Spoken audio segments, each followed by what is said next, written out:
தந்தை, மகன், தூய ஆவியின் பெயராலே ஆமேன். மூவொரு கடவுளுடைய அருளும் ஆசீரும் பாதுகாப்பும் வழி நடத்துதலும் உங்களோடு இருப்பதாக. தவக்காலம் 4வது வாரம் சனிக்கிழமை. இயேசுவில் என் அன்பார்ந்த சகோதர சகோதரிகளே, இறைவனே நம் தஞ்சம், நாம் புகழம் தேடும் மலை, நம் கண்மலை, நம் அரண் என்று இன்றைய வார்த்தைகள் நமக்கு ஒரு ஒப்பற்ற நம்பிக்கையை கொடுப்பதாக இருக்கின்றது. நம் வாழ்விலே துன்பத்தை தவிர்க்க முடியாது.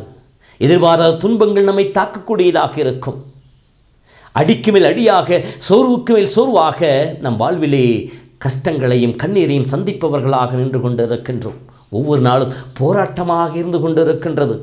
எந்த வழியிலே, எந்த மனிதர்கள் வழியாக தீமையும் துன்பம் நம்மை வந்து தாக்குமை என்கின்ற ஒரு பயத்திலேயே மனிதன் வாழ்ந்து கொண்டிருக்கின்றான். இன்னும் மேலாக நன்மை செய்து, பிறருக்கு உதவி செய்து, பிறர் நன்றாக இருக்க வேண்டும் என்று சொல்லி தன் வாழ்வையே கரைத்துக் கொள்கின்ற மனிதர்கள் சந்திக்கிற துன்பங்கள் இன்னும் அலாதி, இன்னும் பெரியவை. குடும்பங்களிலும் சமுதாயத்திலும் இது நாம் பார்ப்பதாக இருக்கிறது. ஏன் நாமே சந்தித்து கொண்டிருப்பதாக இருக்கிறது. இத்தகைய சூழ்நிலையிலே துன்பங்கள், துயரங்கள், வேதனை, அழுகை, அங்கலாய்ப்பு, போராட்டம், கஷ்டம், கண்ணீர், சறுக்கல், வீழ்ச்சி, இப்படி எதிர்மறையான நிகழ்வுகள் நம்மை தாக்குகின்ற பொழுது நம்முடைய புகலிடம் எப்படிப்பட்டதாக இருக்கின்றது? யாராக இருக்கின்றார்கள்? ஒரு சில நேரங்களிலே மனிதர்கள் இந்த துன்பங்களும் துயரங்களும் மேற்கொள்ளுகின்ற பொழுது மனிதனை தேடி ஓடுகின்றோம். மனிதர் தருகின்ற ஆறுதலை தேடி ஓடுகின்றோம். மனிதர் தருகின்ற நிம்மதியை தேடி ஓடிக்கொண்டிருக்கின்றோம்.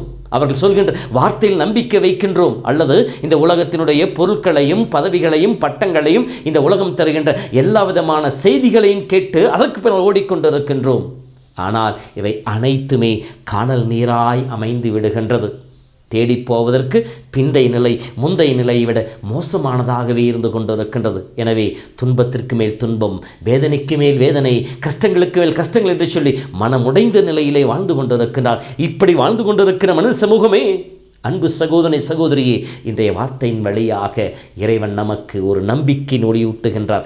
ஆண்டவரே என் புகலிடம், ஆண்டவரே என் அரண், ஆண்டவரே என் கேடயம் என்பதை இன்றைய முதல் வாசகம், இன்றைய திருப்பாடலும் நமக்கு ஒரு அழகான வழியை சொல்லி காட்டுகின்றது. இன்றைய முதல் வாசகத்திலே எரேமியா எதிர்ப்பை சந்திக்கின்றார், துன்பங்களை சந்திக்கின்றார், துயரங்களை சந்திக்கின்றார். அவருக்கு எதிராக தன் இனமே இருந்து நிற்கின்ற பொழுது எரேமியாவின் நம்பிக்கை, கடவுளே உம்மிடமே என் வழக்கை ஒப்படைக்கிறேன், நீரே அனைத்தையும் அறிந்தவராக இருக்கின்ற சொல்லி கடவுள் மீது இருக்க நம்பிக்கை வெளிப்படுத்துவதாக இருக்கின்றது. ஏனென்றால் பாபிலோனில் இஸ்ரேல் மக்கள் அடிமைகளாக இருக்கின்ற பொழுது அவர்கள் உண்மை தெய்வமாகி யாவை இறைவனை விட்டுவிட்டு பாகால் தெய்வத்தை பின்பற்ற ஆரம்பித்தார்கள். அதற்கு பழி ஒப்புக் கொடுக்க ஆரம்பித்தார்கள். அதற்கு தூபம் காட்ட ஆரம்பித்தார்கள். இதனால் சோர்வுற்ற கடவுள் எரேமியாவை அனுப்பி அவர்களுடைய தவறை சுட்டி காட்டுகின்றார். தவறை ஏற்றுக்கொள்ள மனமில்லாத இஸ்ரேல் மக்கள் தவறை சுட்டி காட்டிய எரேமியாவுக்கு எதிராக எழும்புகின்றார்கள். இதே நிலைதான் இயேசுவுக்கும் ஏற்பட்டது. தவறு செய்த மனிதர்களை சுட்டி காட்டுகின்ற பொழுது மனம் திரும்புவதற்கு பதிலாக, மனமாற்றத்திற்கு பதிலாக அவர் மேல் வெறுப்பு கொண்டார்கள்.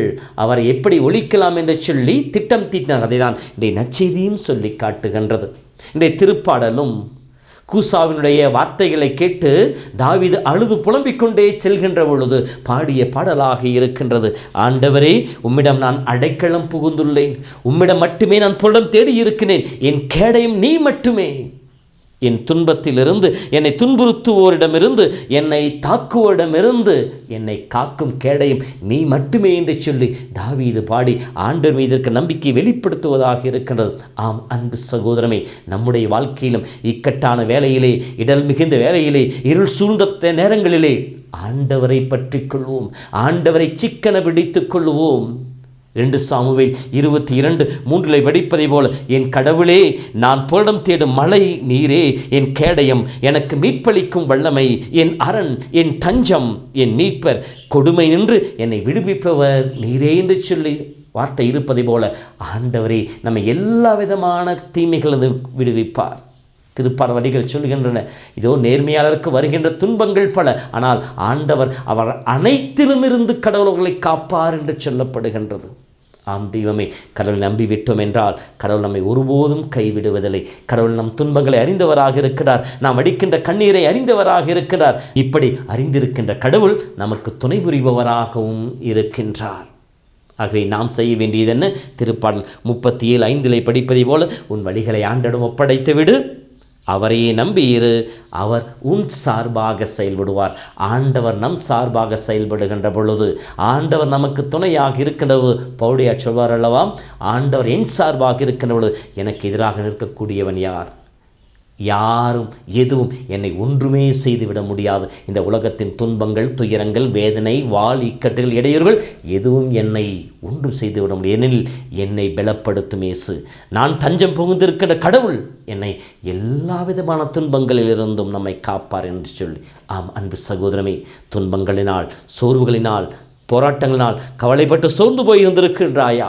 இதோ இந்த நாளத்திலே கடவுள் உனக்கு துணையாக இருக்கின்றார், கடவுள் உனக்கு தஞ்சமாக இருக்கின்றார். அவரிடம் போய் உன் வழக்குகளை ஒப்படைத்து விடு, அவரிடம் போய் உன் வழிகளை சொல்லிவிடு, அவரையே பற்றிக்கொள். ஆண்டவர் உன்னை ஒருபோதும் கைவிடார். உன் சோர்வுகள் மத்தியிலே அவர் உனக்கு கேடயமாக இருப்பார். உன் துன்பத்தின் மத்தியிலே அவர் கண்மலையாயிரும் உன்னை காப்பார். ஆகவே அத்தகைய தேவன் நமக்கு இருக்கிற நம்பிக்கையிலே இந்த நாளில் நம்பிக்கையோடு வாழ்வோம். கடவுள் நம் ஒவ்வொருவரையும் ஆசீர்வதிப்பாராக. ஆண்டவர் உங்களோடு இருப்பாராக. எல்லாம் வல்ல இறைவன், தந்தை, மகன், தூய ஆவியின் பெயராலே ஆமேன்.